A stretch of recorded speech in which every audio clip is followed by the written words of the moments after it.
Hi, I'm Ray Fewings. John Pryor is truly one of the champion pigeon flyers of Australia. He excels at the long distance with his pigeons, but he's a winner through and through. In South Australia, he's won 10 major events.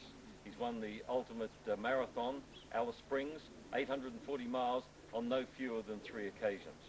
In the association races in South Australia, he's won the Buriban Derby, he's won Emdale, Marunda twice, he's also won Moree, Benalla, and the win that probably gave him the most excitement of all was clocking in the dark to win Temora in 1995.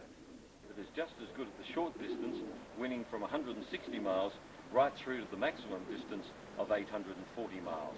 He's won the title of champion South Australian flyer on no less than 5 occasions. In 1995, he amassed the amazing total of 279 points, more than 100 points clear of his main opposition. Let's go and meet John Pryor, the champion flyer. Let's study his methods and his secrets. John Pryor, in over 40 years of flying, has developed a breed of pigeon that wins from 160 miles to 840 miles. He amassed 279 points, a record, beating the second flyer by 111 points. In the past 5 years, he's not finished further back than 5th among 450 flyers. Here's a rare opportunity to learn some of his secrets.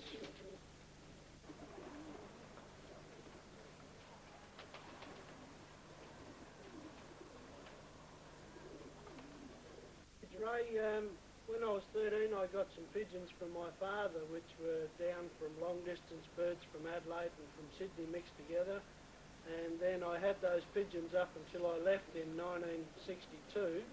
And I brought 5 pigeons to Adelaide, which were the start of the basis of my family here. And then I mixed some Adelaide birds with them from that time. Which Adelaide birds did you choose to go in?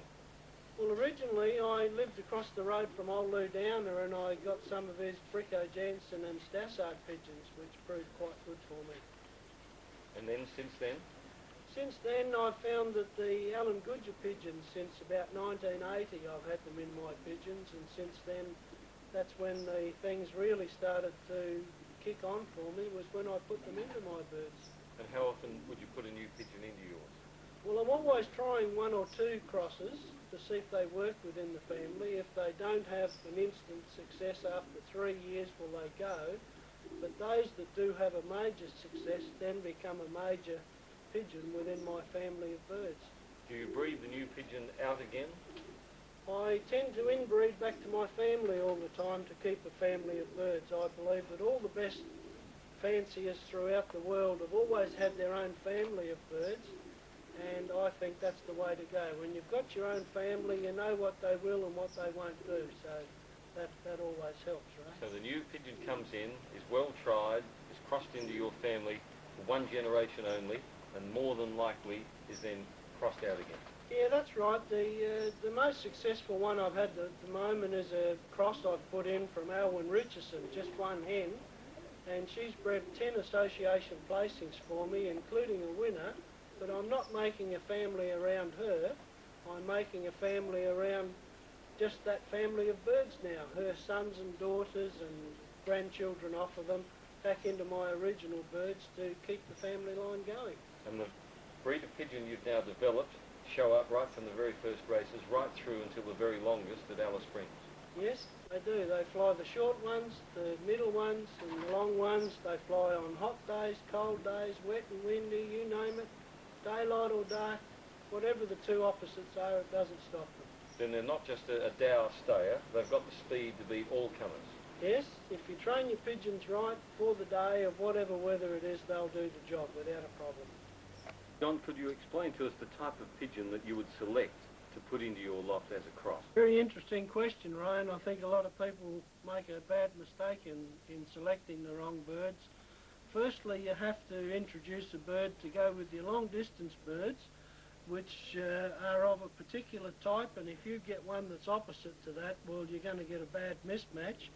The same if you're a middle distance or a sprint flyer and you've got a certain type of bird that flies well for you, well, you should select one of a similar type to put into your birds to help keep the same shape and type of bird for you to keep the family traits and everything going.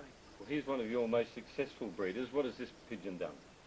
Okay, well this is a dark checkered cock. His mother was second from Alice Springs and his father was a full brother to fourth Alice Springs, and he's been my most productive in recent times bird for breeding long distance pigeons for me. He's got a classic long distance wing of very long flights on the end. He has the step up here from the secondaries to the primaries. Every long distance pigeon will have that step up, and he's got the long flights and the nice curves and everything on them to produce an ideal long distance pigeon. And I mate him with birds of similar characteristics and bloodline so that they'll pass on these good genes. He's already been successful for you in the stock lot? Yes, he has, Ray. He's the sire of my Tamora Assoc winner in 95, and in 1996 season he's the father of fourth from Marla 600 miles and sixth Alice Springs at 840. And how would you describe him? He's about medium size? Yes, he's not big for a cockbird. He's not of a small size, just a medium size. He's fully grown because he's a 91 rung pigeon, but he's light in the hand, he's buoyant. There's no weight there for him to carry at all. And because of that, he's not a big heavy pigeon, which you don't want. Did he ever race himself? Yes, he did. He only flew as a baby and he got injured, and then I put him in the last race of the season and he was home on the day, which was a bit of a surprise for me, but he come home looking extremely well, and because of his bloodlines I knew that he'd be a good breeder for me. Features of the wing that you like in this particular pigeon?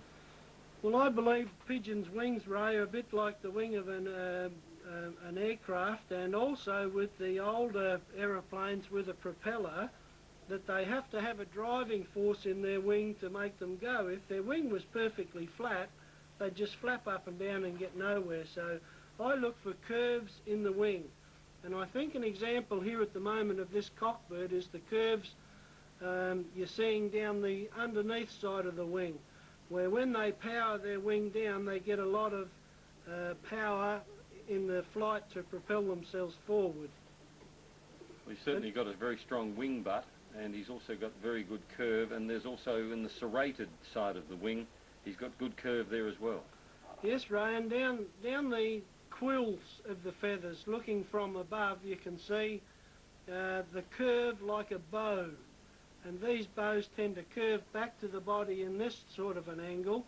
I believe that when they've got those sort of curves, they are the best long distance pigeons, because it helps deflect the wind away from the wing every time they try and fly. What about the fact that his last few flights are almost the same length? Do you like to see that, or do you like to see